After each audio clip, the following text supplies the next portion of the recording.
Bueno, un saludo licenciado. Soy el estudiante Zambrano Anthony y le voy a hablar acerca de la retinoscopía. Antes de empezar a hablar de retinoscopía, tenemos que tener en claro qué es la refracción. La refracción es el proceso de búsqueda de la combinación de lentes con la que el paciente obtiene su mejor agudeza visual, la cual se va a definir como la capacidad de nuestro sistema visual para discriminar detalles en los objetos en condiciones determinadas. Por tanto, durante la refracción, nosotros como profesionales corregiremos usando lentes las ametropías tales como la miopía, la hipermetropía, el astigmatismo y la presbicia. Esto se hace buscando la máxima agudeza visual. A su vez existen dos tipos de refracción. La refracción objetiva, que es la que donde no influye la opinión del paciente, y la subjetiva, que es en la cual se pregunta al paciente por su comodidad visual. Partiendo de eso, podemos empezar con lo que es la retinoscopía. La retinoscopía o esquiascopía es una técnica de exploración, ya sea optométrica o oftalmológica, que determina de manera objetiva el defecto de refracción del ojo. Suele ser más usada en niños y en pacientes con discapacidad mental o que no colaboran con la exploración. La retinoscopía reduce el tiempo y los errores en la refracción.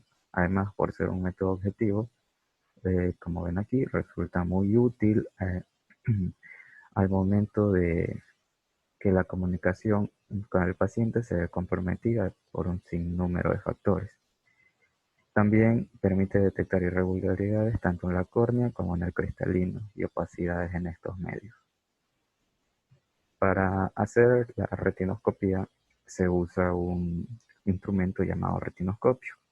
Este es un dispositivo sencillo que combina un sistema de iluminación con un sistema de observación, ambos sobre el mismo eje. De esta manera se proyecta un haz de luz sobre el fondo del ojo. El sistema de observación permite ver el reflejo luminoso proveniente de la retina. Ok. Podemos diferenciar dos tipos de retinoscopio. El retinoscopio de punto, este va a proyectar una luz en forma de cono, y el retinoscopio de franja. Este proporciona un haz de luz en forma de franja, es el más usado. Ahora tenemos que ver los conceptos básicos de la retinoscopía. Primero vamos a empezar con lo que es el reflejo retiniano. En condiciones normales, la luz del retinoscopio se dirige hacia el sujeto y la imagen del filamento se forma en su retina. De esta manera, en la pupila se observará un reflejo luminoso procedente o reflejado por la retina, lo cual se conoce como reflejo retiniano. Este fenómeno recibe este nombre, ¿no? Al mismo tiempo, por fuera de la pupila se puede apreciar la franja luminosa emitida por el retinoscopio. En el reflejo luminoso o retiniano de una persona hemétrope, todos estos rayos luminosos llenarán la pupila enteramente. Luego tenemos los tipos de sombras.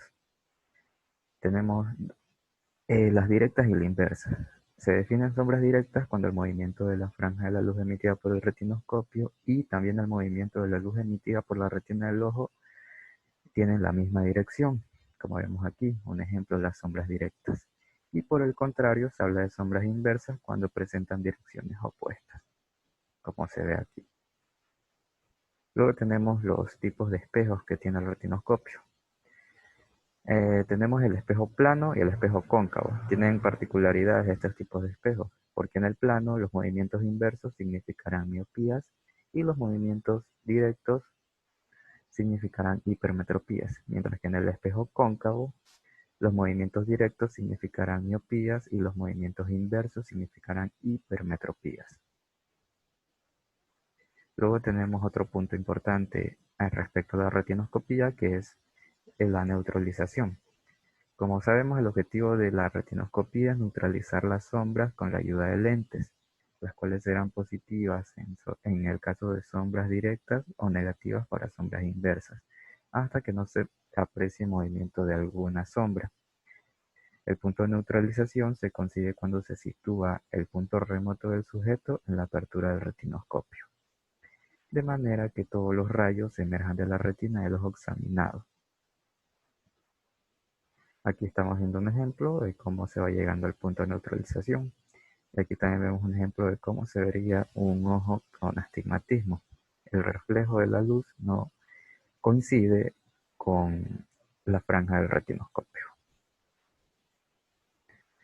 Luego tenemos otro punto que se refiere a la distancia de trabajo. Normalmente se aceptan distancias de trabajo entre 66 centímetros y 1 metro, pero cada cada explorador deberá calcular la suya y comparar su resultado con el obtenido en la refracción subjetiva, es decir, la que le ponemos al paciente el foróptero y las diferentes lentillas para preguntarle cómo ve mejor. Tenemos que estas medidas estándares que si estamos a 66 centímetros usaremos una medida de más 1,50 para compensar la distancia de trabajo en dioptrías. Y asimismo, a 50 centímetros más 2 dioptrías y a 40 más 2,50. Luego tenemos las características del reflejo retiniano para reconocer las distintas ametropías. La primera característica es la velocidad. Las ametropías elevadas van a producir reflejos lentos, puesto que el reflejo se mueve con mayor lentitud cuanto más lejos se encuentra el explorador del punto remoto, así incrementándose su velocidad a medida que se aproxima al mismo. Y por el contrario, las ametropías leves van a producir reflejos relativamente rápidos. Luego tenemos el brillo. Cuanto más lejos esté del punto de neutralización, menos intenso será el reflejo, y a medida que nos acercamos al punto remoto se volverá más brillante. Las sombras inversas van a producir menos brillo que las directas, a igualdad del defecto refractivo, por lo que puede ser recomendable trabajar con sombras directas. O dicho de una manera más sencilla, como está aquí en la presentación, las ametropías elevadas van a presentar un brillo casi inexistente, mientras que las ametropías moderadas tendrán un brillo reducido y las leves tendrán un brillo elevado. Y por último tenemos la característica de la anchura. La anchura del reflejo es menor cuanto más alejado se encuentra del punto remoto, y esta va a llenar toda la pupila al alcanzar la neutralización. O también dicho de otra manera, como dice aquí, las ametropías elevadas tendrán una anchura fina, mientras que las leves tendrán reflejos bastante anchos. Luego tenemos el procedimiento. ¿Cómo se hace una retinoscopía? Para hacer la retinoscopía se usa un retinoscopio en franja, con el cual el oftalmólogo o el optómetra proyecta unas de luz en el ojo y observa el reflejo rojo de la retina. Moviendo las de luz en los distintos ejes, observa el movimiento del reflejo rojo y va introduciendo lentes, tanto en una montura de prueba como en el foróptero, delante del ojo explorado, hasta que el movimiento de dicho reflejo se termine neutralizando, que es lo que hablamos hace un momento. La magnitud de la lente requerida para conseguir la neutralización va a cuantificar el defecto de refracción del ojo. Como dato adicional, también se pueden instilar gotas de colirio ciclopégico que dilatan la pupila y paralizan temporalmente la acomodación, con lo cual será más fácil ver el reflejo rojo y permite determinar con mayor precisión y menor error el defecto refractivo. Aún así, lo ideal siempre es que el paciente venga con su acomodación relajada naturalmente, y en consulta también se debe adecuar la iluminación para que se consiga una dilatación natural de la pupila. Luego tenemos los diferentes tipos de retinoscopía. La que acabo de hablar es el proceso de retinoscopía estática, es el más estándar. Pero también tenemos otro tipo que es la retinoscopía dinámica. La retinoscopía dinámica es la que se hace en visión próxima con presencia de un estímulo acomodativo. Esta es útil para determinar el retraso acomodativo. En esta técnica el paciente no va a fijar al infinito como en la retinoscopía estática, sino que va a situar a un texto situado a 40 centímetros. Es decir, vamos a decirle que ponga en juego una acomodación de más 250. Si el examinador se coloca con la pupila del retinoscopio coincidente con el plano de lectura de texto al que fija el paciente y observa un punto neutro, eso significa que el paciente está acomodando sobre el plano de texto. Y tenemos como otros puntos importantes que si se observan movimientos inversos es que el paciente está acomodando por delante del texto. lo cual se denomina como adelanto acomodativo. Y si por el contrario se observan movimientos directos, significa que el paciente está acomodando por detrás del texto, lo que se conoce como lag o retraso acomodativo. El valor esperado para este tipo de retinoscopía se esperan que sea de más 0,50 a más 0,75. Valores mayores a eso pueden relacionarse tanto con endoforias, insuficiencias acomodativas o hipermetropías que no están corregidas. Y valores inferiores a eso pueden significar a una sobreacomodación que se relaciona con exoforia o un espasmo de acomodación, especialmente si alcanza valores negativos. Y luego tenemos este otro tipo de retinoscopía, que es la retinoscopía de Moindra. La retinoscopía de Moindra es una técnica que suele ser usada en niños. Se puede realizar con gafas de prueba, aunque lo ideal es hacerlo con reglas esquiascópicas, que es la que vemos aquí en pantalla. La principal razón de esta técnica es evitar o minimizar la acomodación sin necesidad de usar agentes ciclopédicos.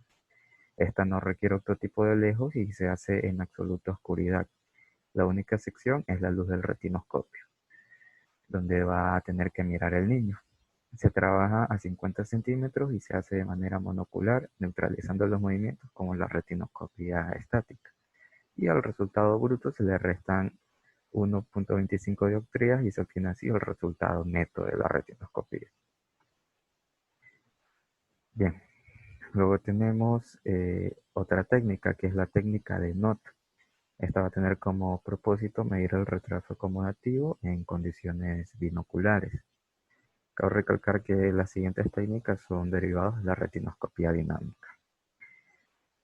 Bueno, como lo dije antes, la NOT tiene como propósito medir el retraso acomodativo en condiciones binoculares. El método para realizarla es situar en el foróptero la distancia interpupilar de cerca. La iluminación ambiental estará atenuada, manteniendo el test de cerca correctamente iluminado. Se utilizará un octotipo de agudeza visual 20-20 a 40 centímetros y se pedirá al paciente que mantenga la mirada en la línea de letras. Hay que situarse con el retinoscopio a la misma distancia que el octotipo y neutralizar las sombras en ambos ojos. Y por último hay que anotar la potencia y el signo de la lente con la que se consigan neutralizar las sombras. Aquí se esperan valores que van desde más 0,25 a más 0,75 dioptrías.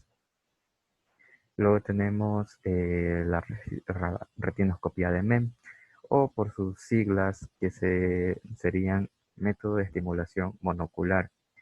Esta tiene el propósito de,